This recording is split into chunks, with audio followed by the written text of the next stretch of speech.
आप लोग देख रहे हैं कि सीजीआई साहब जिस तरीके से काम कर रहे हैं, हालांकि नवंबर में उनका जो कार्यकाल है वो समाप्ति की तरफ है। तो ऐसे में जो सुप्रीम कोर्ट है वहाँ उनको नए जस्टिस, चीफ जस्टिस भी मिलने वाले हैं नवंबर में। ये अलग विषय है। आपने ईडी की कार्यवाहियाँ देखी, इसके बाद सीजीआई चंद्रचूड़ साहब के आपने उन पर आदेश देखे। 2024 का चुनाव आप लोग देख रहे हैं, 2024 का चुनाव काउंटडाउन शुरू हो चुका है। किसी भी क्षण जो है उसकी घोषणा हो सकती है औपचारिक। हालांकि राजनीतिक दलों ने अपने उम्मीदवारों की लिस्ट भी जारी करना शुरू कर दिया है। ऐसे में आपको याद होगा चंडीगढ़ का मेयर चुनाव, चंडीगढ़ का जो मेयर चुनाव था वहाँ किस तरीके की धांधली हुई, वहाँ किस तरीके से जो वोट थे उनको कैंसिल किया एक चुनाव अधिकारी ने। सुप्रीम कोर्ट में संज्ञान में मामला आया, सीजीआई साहब ने तलब किया, खुद इस मामले को सुना। जब इस मामले को सुना सीजीआई साहब ने, तो कुलदीप कुमार जो आम आदमी पार्टी के जो प्रत्याशी थे मेयर के, उनकी याचिका जो थी उस पर उसको सुना। उसके बाद जो कुछ हुआ सब पूरे देश ने देखा।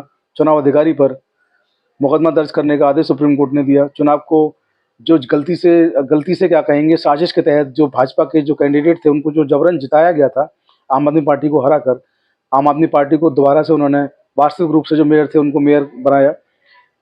तो बहुत बड़ा उलटफेर देखने को मिला और ये भी देखने को मिला कि किस तरीके से देश में जो माहौल है वो क्या चल रहा है। एक तरफ आपने देखा कि कुछ राजनीतिक दल हैं जो अलग तरीके से काम करते हैं, धर्म और जाति के नाम पर जो प्रचार करते हैं। तो ये सब सारी चीज़ें बिल्कुल अलग हैं। फिलहाल जो मामला है वो बिल्कुल अलग है।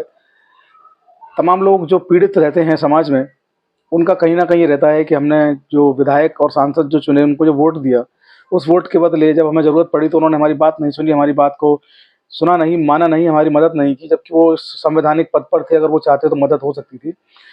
इसी चीज़ को लेकर के एक व्यक्ति हैं, उन्होंने सुप्रीम कोर्ट में एक जनहित याचिका दाखिल की।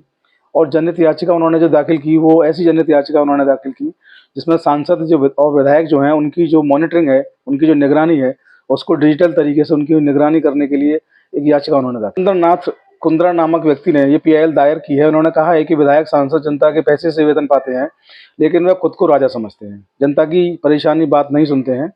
इस पर सीजीआई साहब ने सख्त रुख अख्तियार किया और सीजीआई साहब ने कहा कि आप सभी के ऊपर एक तरह से आरोप नहीं लगा सकते। लोकतंत्र में निर्वाचित सदस्य जो हैं वो कानून बनाते हैं, यहाँ कोई नागरिक कानून नहीं बना सकता। जो देश की व्यवस्था है वो ऐसी ही है। आप क्या चाहते हैं कि हम सांसद विधायकों पर चिप लगा दें? सीजीआई साहब ने सवाल किया।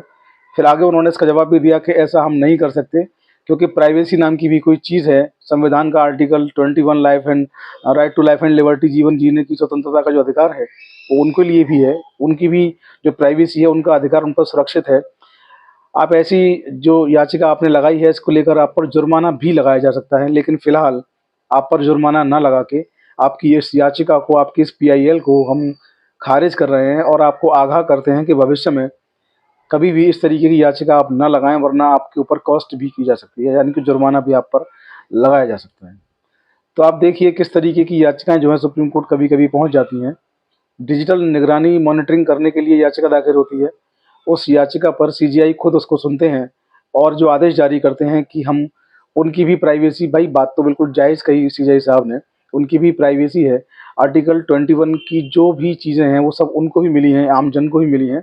उनका आर्टिकल 21 का वायलेशन जो है वो कैसे हो सकता है? और वो क्या कर रहे हैं इसकी डिजिटल मॉनिटरिंग, यानी कि उन पर चिप लगाने जैसा जो काम है वो भी कैसे हो सकता है? तो सीजीआई साहब ने कहा स्पष्ट शब्दों में कि आपकी याचिका खारिज कर रहे हैं बिना जुर्माने के, लेकिन दोबारा ऐसी याचिका न लाएं, भविष्य में आपको आगाह किया जाता है। तो ये बहुत अच्छा एक आदेश है, बहुत अच्छा इसका असर पड़ेगा आने वाले जो देश का भविष्य है वहाँ पर भी। फिलहाल इस आदेश के लिए सीजीआई साहब को धन्यवाद। जो इस तरीके के आदेश वो जारी करते रहते हैं, जिससे आम जन में एक विषय बना रहता है, जागरूकता बनी रहती है कि सीजीआई साहब क्या करने वाले हैं। लगातार बेहतरीन फैसलों के लिए वो जाने जाते हैं और हम जैसे लोग जो लीगल प्रैक्टिशनर हैं उनके लिए भी बहुत कुछ सीखने को मिलता है इन सीजीआई साहब से। हम रोज़ उनसे कुछ ना कुछ सीखते हैं। तो आज की वीडियो में इतना ही। आप लोग बने रहें चौधरी लीगल एसोसिएट पर। वीडियो को फॉरवर्ड करना ना भूलें, शेयर करें दोस्तों के साथ। इसके अलावा आप लोग हमें सब्सक्राइब करना ना भूलें हमारे दोनों यूट्यूब चैनल पर, फेसबुक पर, इंस्टाग्राम पर। इनके सबके लिंक जो हैं आपको हमारे डिस्क्रिप्शन के बॉक्स में मिल जाएंगे। आज की वीडियो में इतना ही। जय हिंद, जय भारत, नमस्कार।